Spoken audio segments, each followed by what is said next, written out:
no capítulo 5, que é quando Jesus chega do outro lado do mar, depois daquele episódio onde ele atravessa o mar no barco, a tempestade se levanta, ele acalma o vento, acalma o mar, e os discípulos, juntamente com Jesus, chegaram do outro lado, né? Então vamos lendo, como os irmãos já sabem, sermão expositivo. Nós vamos ler versículo por versículo, extraindo lições de cada versículo. Esse capítulo 5, se você observar, ele está dividido em 3 episódios. 3 episódios. Jesus liberta um homem endemoniado. Em seguida, Jesus está indo em direção à casa da filha de Jairo. E no caminho Jesus cura uma mulher do fluxo de sangue. E em seguida chega na casa de Jairo e cura, ressuscita a sua filha. Nós vemos aqui uma libertação de um homem, um jovem endemoniado. Nós temos aqui a cura de uma mulher que sofria de hemorragia. E nós temos a ressurreição da filha do principal da sinagoga, de um homem chamado Jairo. Então vamos dividir. Deixe sua Bíblia aberta aí, pode sentar. Fique olhando para ela no capítulo 5. Quando eles chegaram ao outro lado do mar, foram para a região dos Gadarenos. Não é isso aí que está escrito na sua Bíblia? Chegaram à província dos Gadarenos, ou dos Gerasenos, né? Queridos, deixa eu começar a trazer lições para a nossa vida. Alguns estudiosos, Diácono Felipe, acreditam que essa tempestade que foi levantada antes dos discípulos chegar em Gadara foi uma tempestade levantada pelo diabo. Por que eles deduzem isso? Deduzem que Satanás tentou matar os discípulos juntamente com Cristo no barco, para que Jesus não tivesse esse encontro com o jovem gadareno. Porque Jesus, ao chegar do outro lado, encontra um jovem endemoniado.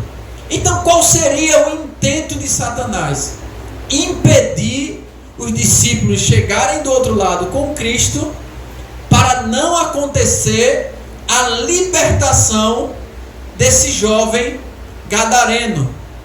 Então eu quero começar pregando dizendo que quando Deus quer libertar alguém, seja esse alguém da sua família, seja esse alguém na tua parentela, seja esse alguém um amigo, e Jesus decidiu libertar ele, não tem Satanás, não tem demônio, não tem obra de bruxaria, não tem obra de macumbaria, não tem tempestade, não tem vento forte. Jesus chega do outro lado e liberta, porque ele é maior.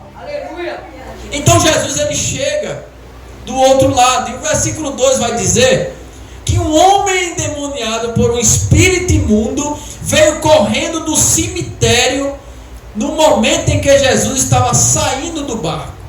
Veja como Satanás faz na vida do ser humano. A Bíblia diz que esse jovem, ele veio da onde? Do cemitério. Você já imaginou um ser humano escolher morar no cemitério? Às vezes a gente passa na frente, tem gente que não quer nem olhar. É ou não é? A gente passa e fala assim: misericórdia, sangue de Jesus tem poder, sangue de Cristo tem poder. A gente não quer nem olhar.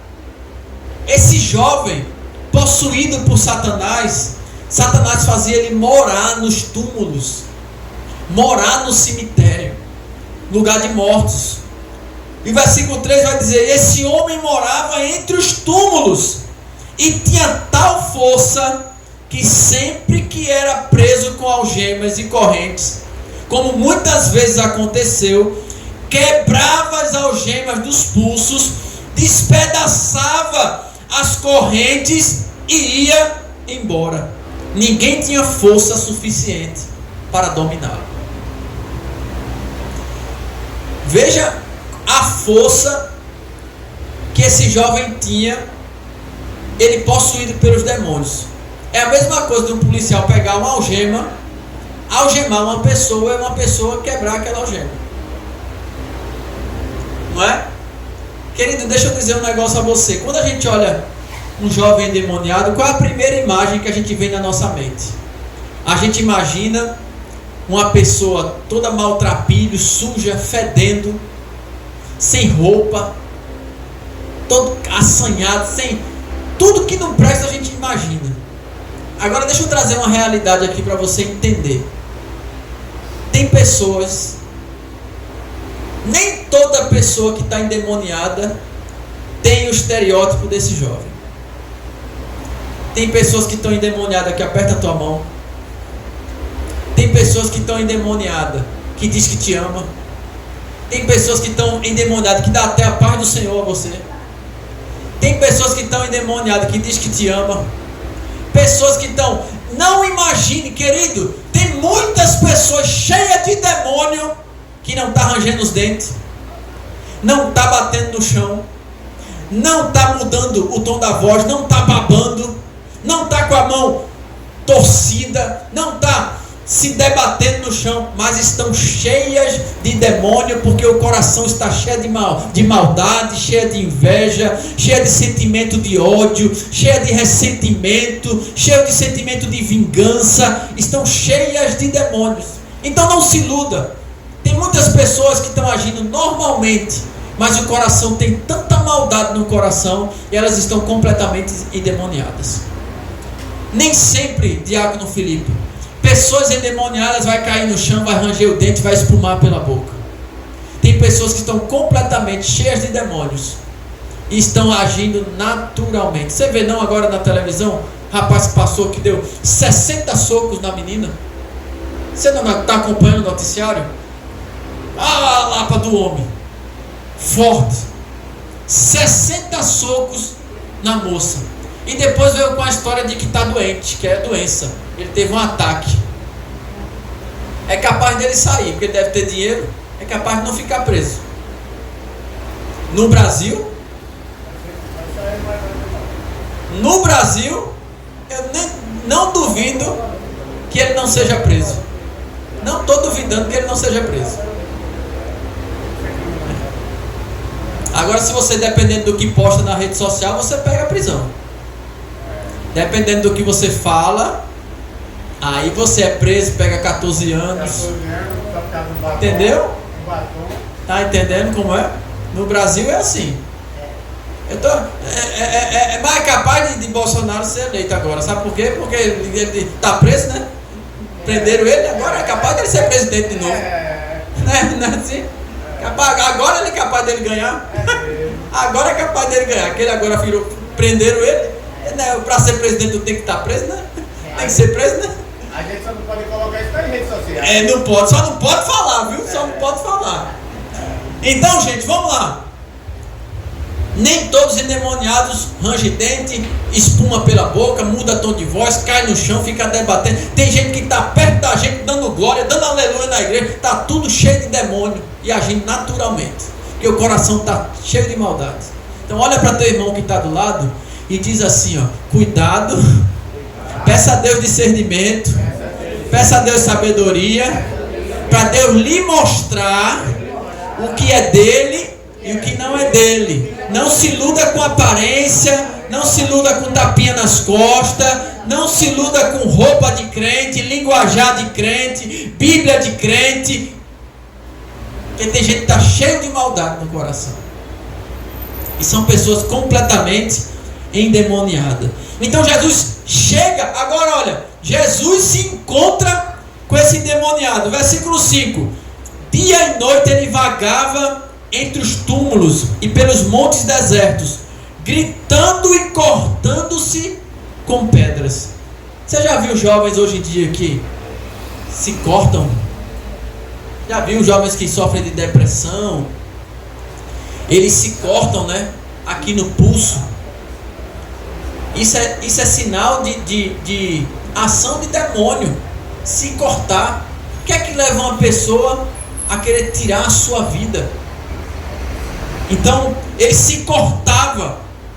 Aí o versículo 6 vai dizer assim: quando Jesus ainda estava longe, o homem o viu e correu ao seu encontro, prostrando-se diante dele.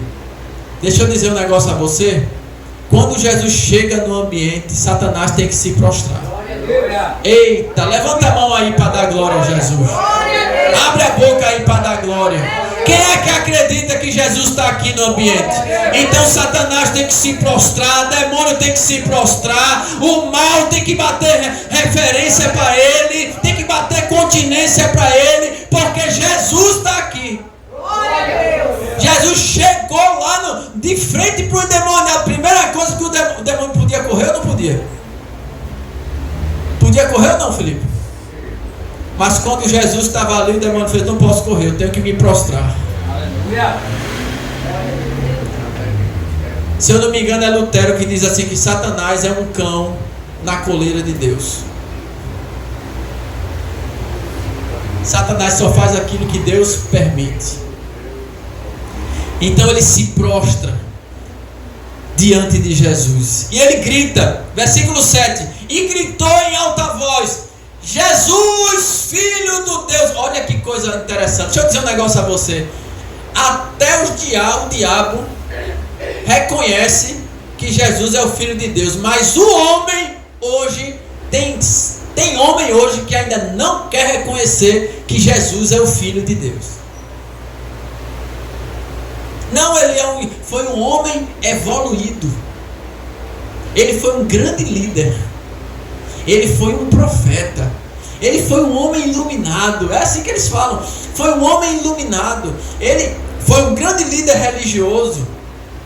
Ele foi um ser humano bem dotado. É um cara, um filósofo, um sábio que teve aqui na terra.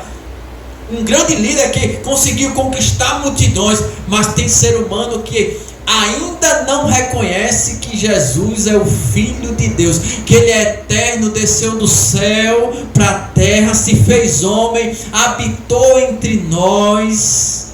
Deus se fez homem. Ele deixou o céu, deixou a eternidade para vir morar conosco, para nos salvar, para nos libertar. O demônio, os príncipes das trevas, o reino das trevas, reconhecem que Jesus é o Filho do Deus Altíssimo. Ele gritou em alta voz: Jesus, Filho do Deus Altíssimo, o que o Senhor quer de mim? Olha o que o diabo está dizendo. O que é que o Senhor quer de mim? O que é que o Senhor quer que eu faça? Aí ele fala assim: peço por Deus que não me maltrate. Versículo 8: pois Jesus havia falado ao demônio que estava no homem, dizendo: saia deste homem, espírito imundo. Qual é o seu nome? Versículo 9: perguntou Jesus, e o demônio respondeu: meu nome é Legião, porque há muitos de nós neste homem. Você sabe o que é uma legião? Quem é que sabe? Legião era uma tropa de soldados que tinha a quantidade de 6.000 soldados romanos. Uma legião era uma tropa de 6.000 soldados romanos. E o demônio está dizendo assim a Jesus: nós não somos um, nós somos 6.000. Imagine. Tem crente que para expulsar um é um trabalho. Sai e ele volta. Sai e o bicho volta. Sai em nome de Jesus. Sai, vai na esquina, depois volta. E fica aquela briga a noite todinha. Sai e volta. Sai e volta. Imagine 6.000 demônios. Olha para teu irmão e diz assim: você não deve temer os demônios, porque Jesus está dentro de você. Jesus está com você. Ele nos deu autoridade. Ele nos deu autoridade para pisar serpentes e escorpião e toda a força do mal. Olha para teu irmão e diz: você tem autoridade. Deus te encheu de poder. O demônio é que tem que correr de você. Não é o demônio que te perturba, é você que tem que perturbar o demônio. Não é Satanás está colocando depressão no irmão ali. Não, é eu que coloco depressão no Satanás. Satanás está colocando uma tristeza na minha alma. Não, é eu que coloco tristeza nele. É diferente. Não, Satanás está perturbando, tirando a paz de fulano. Satanás é triste. Não, não. É eu que perturbo a vida dele. Para onde eu vou dizer assim, lá vem ele. Lá vem ele falar de novo. Lá vem ele pregar de novo. Esse menino não cansa não. Trabalha tanto, chega de noite e ainda quer pregar e não cansa não. Esse eu não consigo parar não. Glória a Deus. Esse eu não consigo parar não. E olha que quando eu estava lá em Jaboatão pregando. E você pensa que eu trabalho pouco, é? Trabalho muito, viu? Esse meu trabalho é mamão com açúcar não. Eu conheço a parte então. Não pense não. Aí o demônio diz assim, nós somos uma legião, porque nós somos muitos. Aí o versículo 10, e ele suplicava com insistência que não os expulsasse para fora daquela região. Versículo 11, ora, havia uma grande manada de porcos ali por perto, no monte acima do mar. 12, aí os demônios estão falando, manda-nos para aqueles porcos, implorar os demônios. 13, Jesus deu-lhes permissão. Então os espíritos maus saíram do homem e entraram nos, e a manada de cerca de 1.000 porcos, 500, 2.000 porcos, atirou-se pelo precipício da encosta do monte e caiu dentro do, onde os porcos se afogaram. Olha só, 6.000 demônios que pediram a Jesus para entrar naqueles porcos, e quando Jesus expulsou aqueles demônios, eles entraram em 2.000 porcos. Agora imagina comigo, diácono Felipe, os donos daqueles porcos. Vamos pensar na mente dos gadarenos, os moradores que ficaram sabendo disso. Olha só, todos os moradores de Gadara sabiam da vida que tinha o jovem endemoniado como era, sim ou não? Eles viam aquele jovem acorrentado, sem comer, morando no cemitério. Eles tinham conhecimento quem era o jovem, sim ou não? Ao mesmo tempo, temos aí um confronto, um conflito. O que é mais importante? A libertação de um jovem ou os porcos que se perderam? A libertação do jovem. Mas sabe qual é a atitude dos moradores de Gadara? Qual deveria ser a atitude racional, independente dos porcos que perderam? Era chegar para Jesus e dizer assim: Jesus, pode fazer a limpeza geral aqui. Pode passar aqui na rua, fique à vontade. Demônio vai ter para o senhor expulsar. Vai ser tanta gente liberta aqui em Gadara. Pode fazer a obra, liberte. Olha, liberte gente da bebida, da prostituição, do vício, de tudo que não presta. Pode fazer a limpeza. Pode expulsar o demônio todinho, que a gente não está nem aí para porco. Mas sabe o que foi que os gadarenos disseram a Jesus? Jesus, vamos ver aqui. Olha o versículo aqui. Versículo 14. Os que cuidavam dos porcos fugiram para os lugares e os campos próximos, espalhando a notícia enquanto corriam. Todos saíram para ver o que havia acontecido. E uma grande multidão se reuniu onde Jesus estava. Mas assim que viram um homem que fora possesso da legião de demônios, sentado ali, completamente vestido e perfeitamente são, ficaram com medo. Olha só, os moradores olharam, correram para ver o que estava acontecendo. 2.000 porcos caíram no lago e eles correram para ver o que aconteceu. De repente eles olham para o endemoniado, que agora o endemoniado está com juízo, calmo, bem vestido, sóbrio, numa pessoa completamente liberta, com outro aspecto, com outra aparência. Sabe por quê? Porque quando Jesus entra na nossa vida, Ele transforma tudo. Ele transforma a gente por dentro, Ele transforma a gente por fora. Quem está em nossa volta tem que ver a mudança, tem que se espantar com a transformação. Eles ficaram tudo de boca aberta. Será que é esse mesmo? É esse o endemoniado? Aí agora olha o versículo 16. Aqueles que viram o que tinha acontecido contavam a todos o que acontecera ao endemoniado e aos porcos.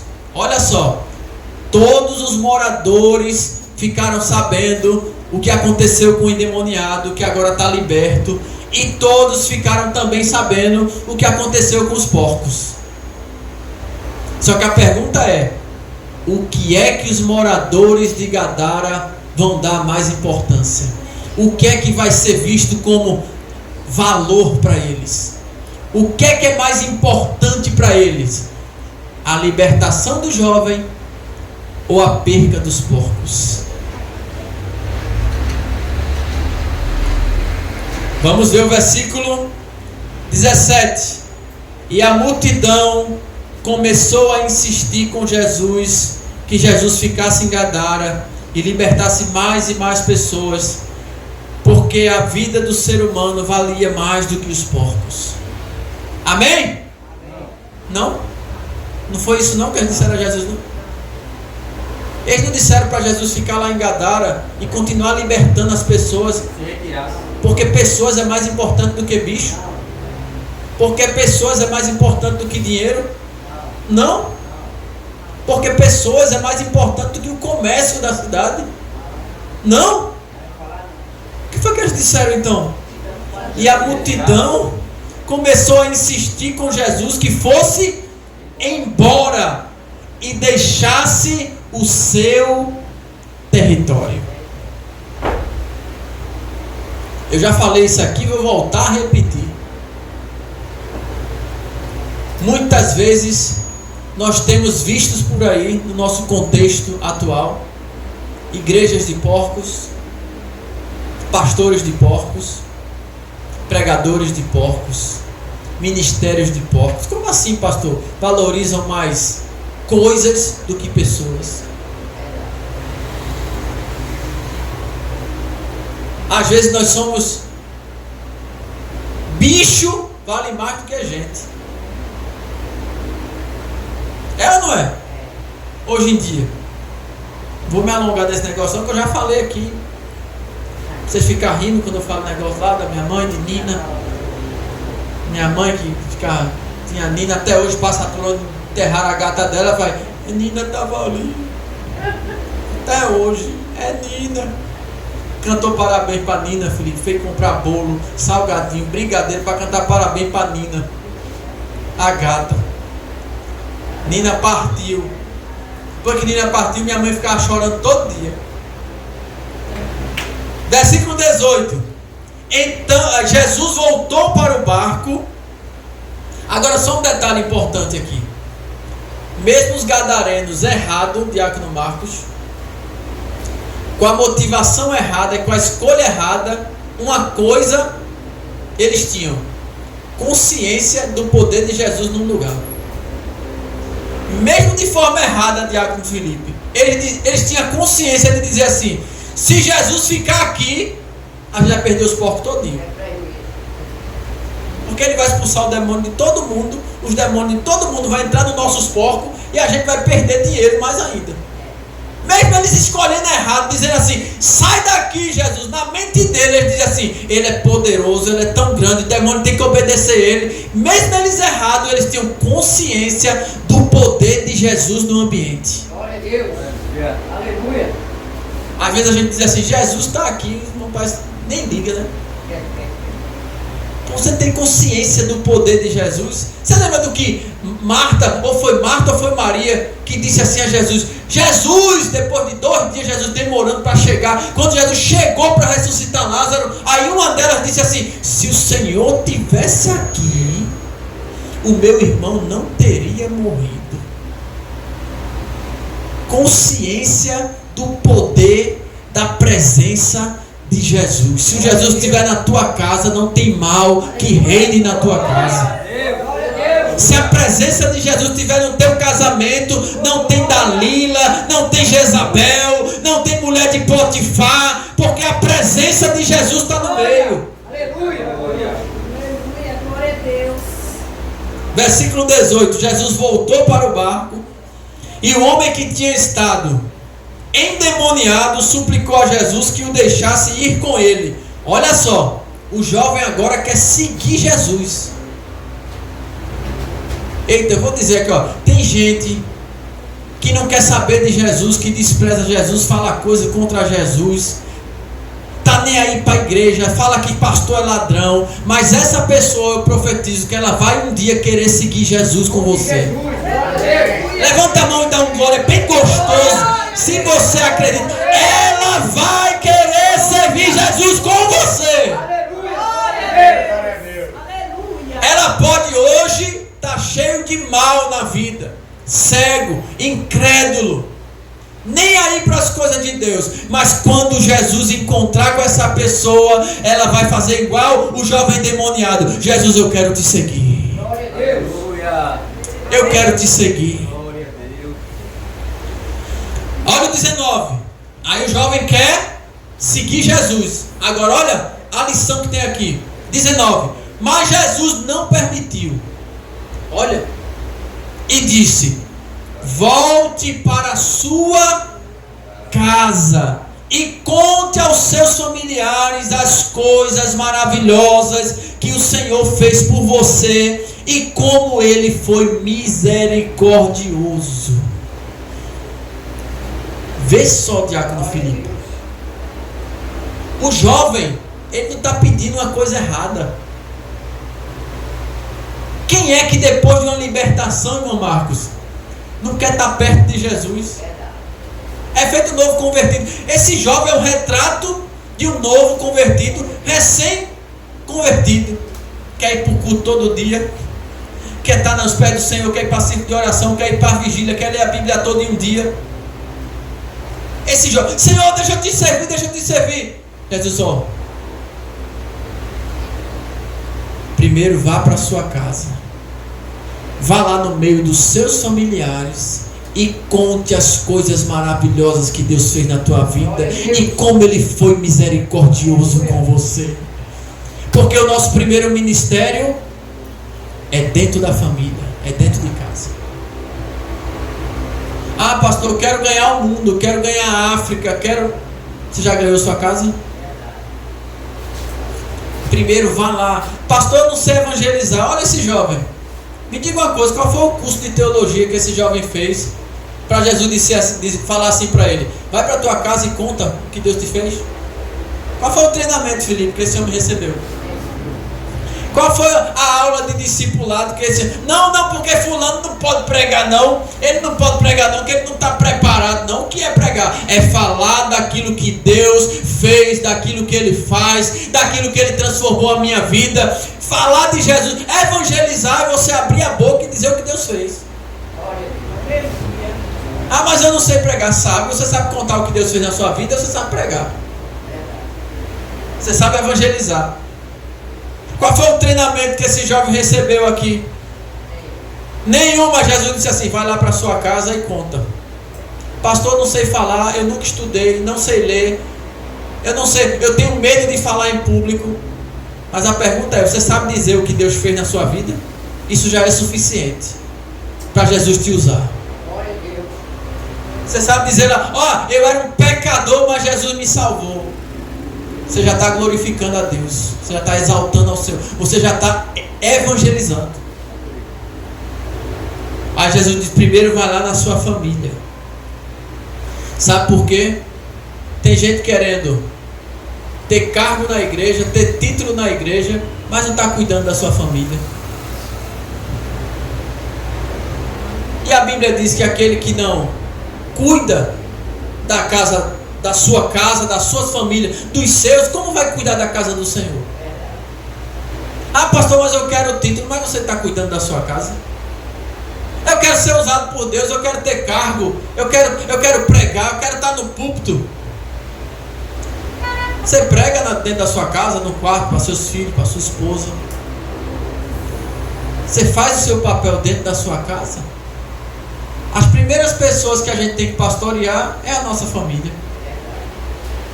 E tem uma coisa, viu? Às vezes é mais espiritual você ficar em casa do que você vir para a igreja.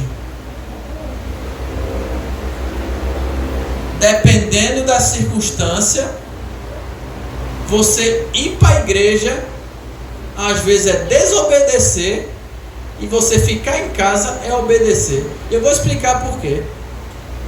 Se sua esposa estiver precisando da gente como homem, Felipe, ela está precisando de auxílio, de ajuda, de alguém do lado dela, eu vou para a igreja deixar ela sozinha? Que espiritualidade é essa? Olha para aí, meu esposo foi para a igreja e me deixou sozinha. Eu estou aqui doente, precisando dele. Deus quer isso? O casal chega na igreja, Tiago Filho, diz assim: pastor, o casamento está ruim. Veja o exemplo que eu vou dizer a você de sabedoria que não pode se separar da espiritualidade. Espiritualidade e sabedoria tem que andar junto. Pastor, o casamento está ruim. Aí o pastor conversa com ele: o que está acontecendo? A gente está na rotina. A gente não vai para lugar nenhum, a gente está na mesmice, é de casa para o trabalho, é trabalho para casa. O casamento está morgado, está pensando em separar. E todo domingo a gente está na igreja, é casa, é trabalho, casa, igreja, trabalho, casa, igreja. Eu, como pastor, sabe qual é o conselho que eu dou? Você está proibido de vir para a igreja 2 semanas. Para quê? Você vai sair com sua mulher. Você vai para o shopping. Você vai para um restaurante para jantar. Domingo eu não quero ver sua cara aqui com sua mulher. Se você for chegar na porta, eu vou botar os dois para a rua. Pastor, o senhor está sendo endemoniado agora. Pastor, o senhor está dizendo que... irmão. Irmão, tem coisa que não é demônio não, irmão. É só atitude. Eu estou errado, me diga se eu estou errado. O problema desse casal é espiritual. É espiritual? É não, irmão. O problema de casal é que eles precisam sair da rotina. Estou errado, Diácono Felipe? Estou errado. E ainda dizia assim, olha, eu falava até com os diáconos da igreja: deixa o fulano chegar aqui com a mulher dele não. Se chegar, diga ele que pega o Uber para correr para um restaurante. Eu queria ver se não resolvia o problema. É assim ou não é? A gente tem que parar de espiritualizar tudo. Tem problema, irmão, que não é espiritual. Oração não vai resolver não. Tem problema que a oração não vai resolver não, irmão. Tem problema que o que vai resolver é ações humanas. Ah, a pessoa, mas Satanás está querendo destruir o casamento. Uma simples atitude da pessoa pegar a esposa e ir para uma praia, pegar a esposa e ir para um restaurante, pegar a esposa e passar uns 2 dias num hotel, numa praia, numa pousada. Eu quero ver se o casamento não mudar. Muda ou não muda? Porque saiu da rotina, é isso que eles precisam. Eles não precisam de culto naquele momento. Eles precisam de um momento com eles. E se precisar, ainda digo assim: ó, deixe seus filhos aqui comigo. Mas meu filho vai ficar com quem? Pode deixar na minha casa. Pode saltar lá com a Heloísa, com o Edson, pode ficar lá. Só tudo no terraço. Não tendo besteira para comer, como bolacha, creme crack, como pão com manteiga, com tudo. Mas a gente precisa entender e usar de sabedoria. Às vezes é mais espiritual, às vezes a gente, dependendo da circunstância, porque a espiritualidade, irmão, a gente tem que entender o que é espiritualidade. Não pode se separar da sabedoria. Então vamos lá, versículo 20. Então o homem partiu e começou a visitar as 10 cidades. Olha a atitude do jovem. As 10 cidades daquela região. e a contar a todo mundo as grandes coisas que Jesus tinha feito por ele. E todos ficavam admirados. Deixa eu dizer um negócio a você: o que Deus vai fazer na tua vida vai deixar um monte de pessoas de boca aberta com aquilo que Deus vai fazer na sua vida. O que Deus vai fazer na sua vida vai espantar as pessoas. Deus vai entrar dentro da tua casa, vai salvar teu filho, vai salvar teu marido, vai salvar a tua casa, a tua família, e você vai dizer: eu e a minha casa serviremos ao Senhor. E todos vão ficar de boca aberta admirados com você. Amém? Então vamos lá para o 21. Quando Jesus tinha atravessado o barco para o outro lado do lago, uma enorme multidão juntou-se ao redor dele na praia. O líder da sinagoga do lugar, chamado quem? Chamado quem?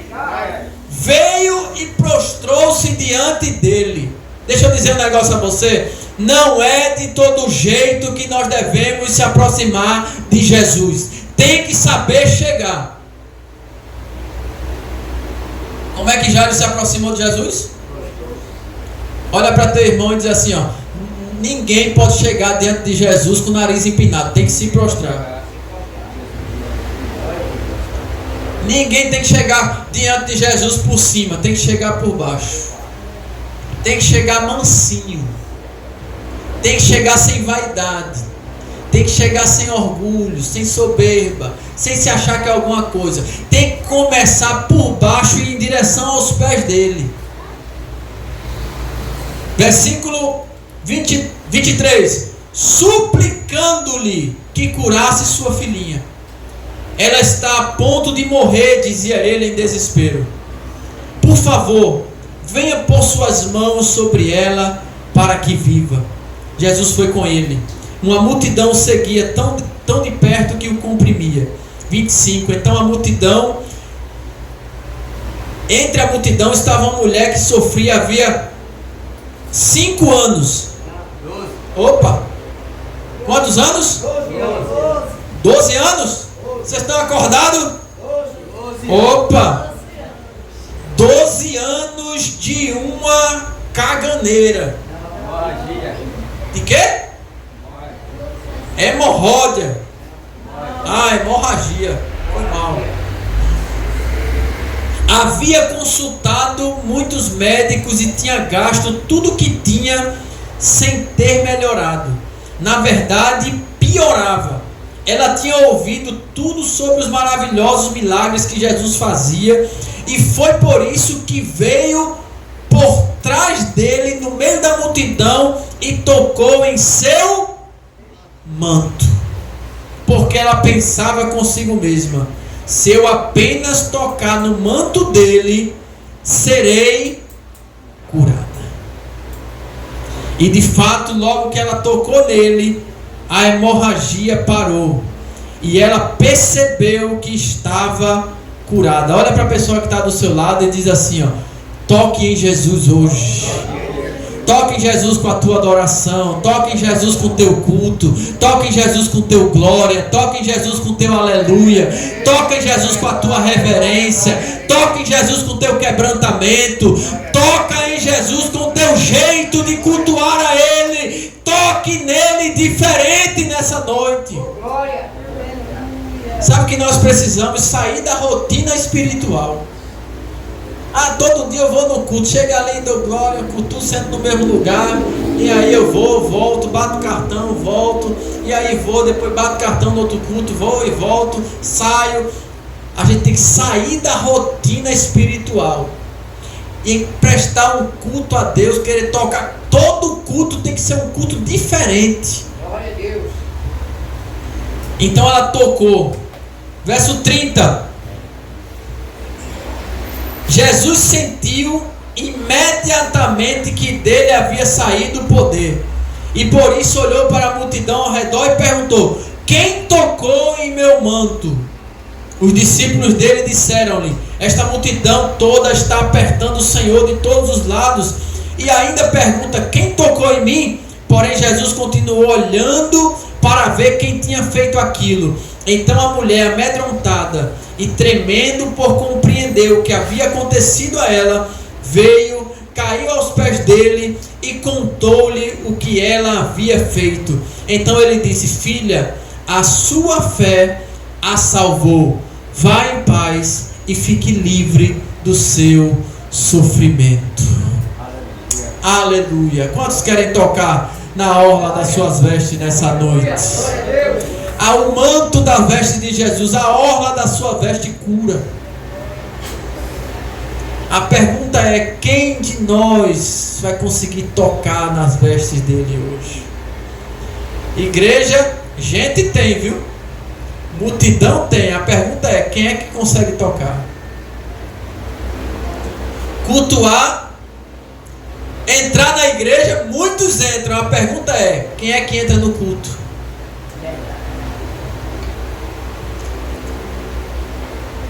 Espaço tem, multidão tem.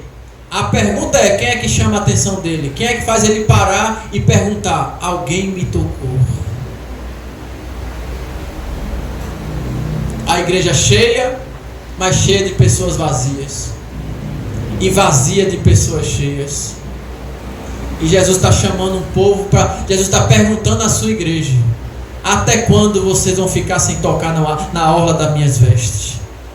Até quando nós vamos ficar ofertando a Deus um culto que não chama a atenção dele, que não faz sair dele virtude para nós?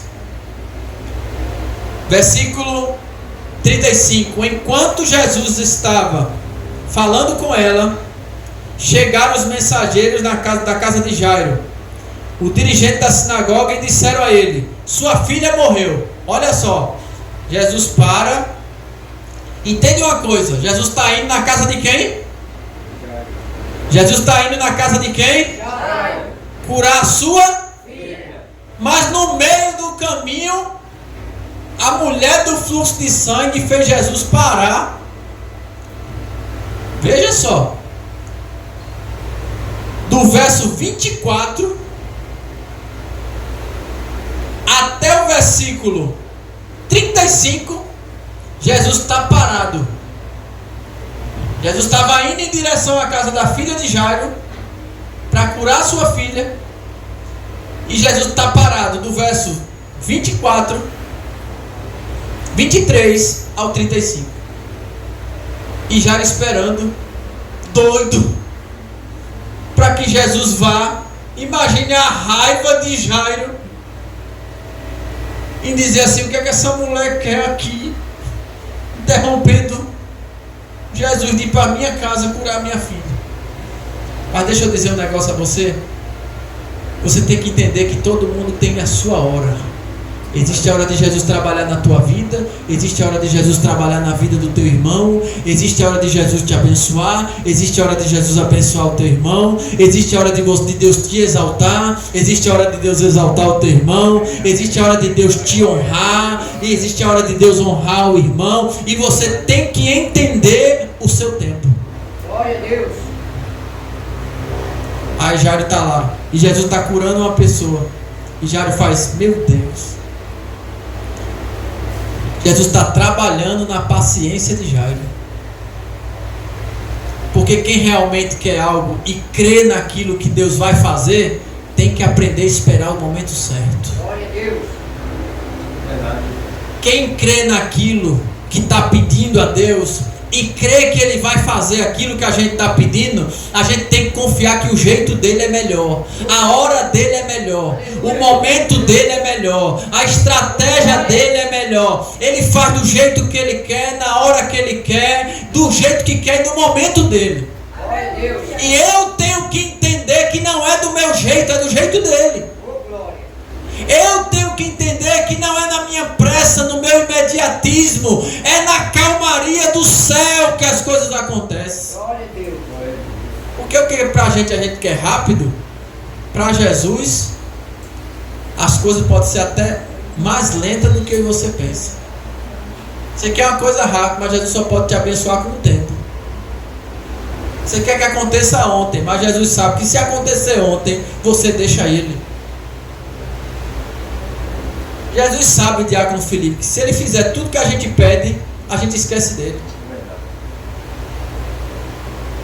É ou não é? Se Jesus atender todas as nossas orações, a gente não estaria aqui no culto do Cajá, nessa quarta-feira, adorando a Deus. Aí Jesus está lá parado. Aí agora chega um mensageiro da casa de Jairo dizendo assim: tua filha morreu. Na mente de Jairo ela estava doente. Mas agora chegou a mensagem: para de incomodar o mestre. Não precisa mais incomodar Jesus não. Manda Jesus para a casa dele. Ele não precisa mais ir para a tua casa não, porque tua filha já morreu. Aí a pergunta é: vai acreditar no que o homem diz? Vai acreditar no que o médico diz? Vai acreditar na palavra de quem não crê? Vai acreditar em tudo que te falam? E esquece o que Jesus disse. Jesus não disse: eu vou lá. Se Jesus disse: eu vou lá, é porque ele vai lá. Aleluia. Glória. Se Jesus disse: eu vou lá, é porque ele vai lá. Aí Jesus olha para Jairo, você vai ver aqui, versículo 36. Porém Jesus não fez caso dos comentários deles e disse: olha, deixa eu dizer um negócio a você, comentários negativos, não faça nem caso, não dê ouvido não.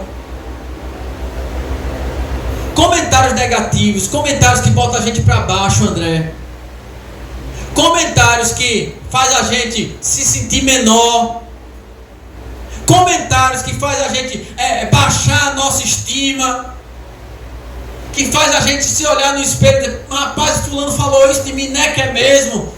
A gente não tem que dar valor, não tem que dar ouvido a essas coisas, porque verdadeiro amigo não coloca a gente para baixo, verdadeiro amigo coloca a gente para cima. Aí Jesus não faz caso do comentário e diz assim para Jairo: não tenha medo, apenas creia. Olha para teu irmão e diz assim: não tenha medo, apenas confia, apenas creia, apenas tenha fé que ele vai fazer. Glória a Deus. Aleluia. Então Jesus fez a multidão parar e não deixou ninguém ir com ele à casa de Jairo, a não ser Pedro, Tiago e João. Deixa eu dizer um negócio: do teu milagre só vai participar aqueles que acreditam no teu milagre. Oh glória, levanta a mão aí para adorar. Todos aqueles que duvidavam, todos aqueles que não acreditavam na tua bênção, na tua vitória, vai ficar todo mundo de fora. Só vai participar aqueles que estiverem contigo, aqueles que oraram contigo, aqueles que confiaram na tua promessa. Glória a Deus. Agora, quem não acreditou tem que participar do culto de ação de graça. Quem não acreditou, Jesus entrou na casa e disse assim: ó, todos que não acreditaram ficam de fora. Eu vou curar aqui, mas quem está de fora vai ficar sabendo o que aconteceu na tua vida. Mesmo ele lá de fora vai ficar sabendo o que eu vou fazer. O culto vai acontecer aqui, ó, a cura vai acontecer aqui, mas quem está do lado de fora vai ter que ver o que Deus fez na sua vida. Você vai chamar para comer bolo, vai chamar para tomar guaraná, e vai colocar a pessoa mesmo no banco da frente. Vai ter umas cadeiras aqui só para os meus inimigos aqui, ó. Essa parte aqui dos cultos aqui é para os fofoqueiros que falaram de mim, para os invejosos, aquele que dizia que eu não tinha capacidade, aqueles que diziam que eu não ia chegar, aqueles que diziam que eu não ia casar, não ia ter família, não ia ter filho, não ia ter nada. Todo mundo que me odiava, tudo, eu tenho um lugar reservado aqui para escutar o meu testemunho no dia do culto de ação de graça. Você pode dar glória a Deus? Glória a Deus. Então entrou quem? Pedro, Tiago. Quando chegaram, Jesus viu que tudo estava numa grande confusão, com choro, lamentação e alta voz. Ele entrou e disse: por que todo este choro e alvoroço? A criança não morreu, está apenas dormindo. Então todos começaram a rir de Jesus. Ele, porém, mandou todos saírem. E tomando o pai e a mãe da criança e seus 3 discípulos, entrou no quarto onde ela estava deitada. Segurando a menina pela mão, ele disse: Talita cumi, que quer dizer: menina, eu ordeno, levante-se. Deixa eu dizer um negócio a você: a menina estava morta. Quando Jesus disse assim, Talita cumi, que significa menina, levanta-te. A morte ouviu a voz de Jesus. Glória a Deus. Deixa eu dizer um negócio a você. A morte não vai chegar na tua casa. Oh, glória, aleluia. Glória a Deus. A morte não vai chegar na tua casa. A morte não vai chegar na vida dos teus filhos. A morte não vai chegar na vida da tua família. A morte não vai atingir os teus. Porque a morte tem que ouvir a voz de Jesus. Segurando a menina pela mão, ele disse, Talita cumi, que quer dizer, menina, eu te ordeno, levante-se. Imediatamente a menina, que tinha 12 anos de idade, a mulher do fluxo de sangue tinha 12 anos, que tinha hemorragia. A menina que foi curada, a filha de Jairo, tinha 12 anos de idade. Não misture. 12 anos de idade. Levantou-se e começou a comer. E todos ficaram muito admirados. Jesus os proibiu de contar o que tinha acontecido e mandou-lhe dar alguma coisa para ela comer. Uma menina inativa, uma filha que estava morta, uma filha que não se movia, uma filha que estava parada na vida, uma filha que não produzia nada. Agora Jesus ressuscita ela agora está andando, ela agora está comendo, ela agora está se movendo, ela agora está produzindo, ela agora vai estudar, ela agora vai trabalhar. Tem alguém que está inativo na tua casa, mas Jesus vai pegar esse alguém, vai fazer esse alguém se levantar, vai fazer esse alguém produzir, vai fazer esse alguém dar fruto, vai fazer esse alguém andar, vai fazer esse alguém ajudar você na sua casa, porque Jesus vai fazer isso.